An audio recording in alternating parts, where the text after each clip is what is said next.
napagod sa'yo, Miss A. Meron talaga kasi mga energy. Masaya ang Wednesday afternoon dito sa... Bulaga! Ka-jam natin ngayon, si Alan Kay! No, please! Please, Eh, no! naman naman yan.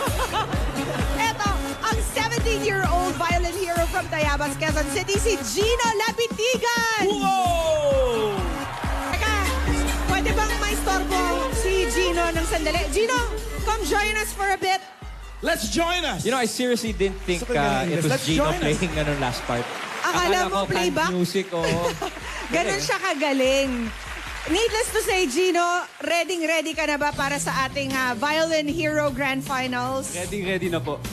Nakita mo si Shama a few days ago. Anong naramdaman mo nung nakita mo siya? Medyo kabada po kasi Grand Finals, given na po na lahat ng gagaling. Pero gagawin ko po yung best ko para sa inyo lahat.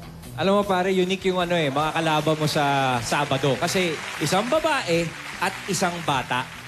Parehong parehong mabigat kalaban yung mga yun. Pero sa palagay mo sino yung dapat mong talagang paghandaan? Katakutan.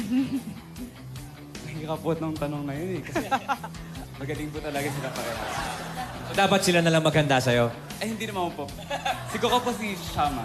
Si Shama. Shama. Pero dapat, Sino yung appeal ng bata eh? Oo, at saka dapat May walang Shama babae, ka. walang bata dito Gino Papatol tayo Uy, okay lang. Walang party-partida dito, Brad. Good luck, Gino. And we'll Good see you luck, on Gino. Saturday. At makakaharap ni paring Gino, sina Violin Heroes. Siya yung sinasabi natin na si Shama Alegado, 9 years old, Violin Hero from San Antonio, Zambales. At si Dominic Casaco, 18-year-old violin hero ng Santa Rosa, Laguna. Sino may province ka? Ano? Quezon Province po. Quezon. Dalawa sila. Ako, kaprobinsya ko si Shama.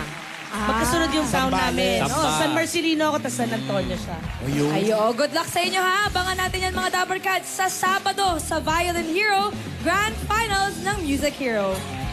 Dapper Cats, once again, Violin Hero Grand Finalist, Gino Labitigan.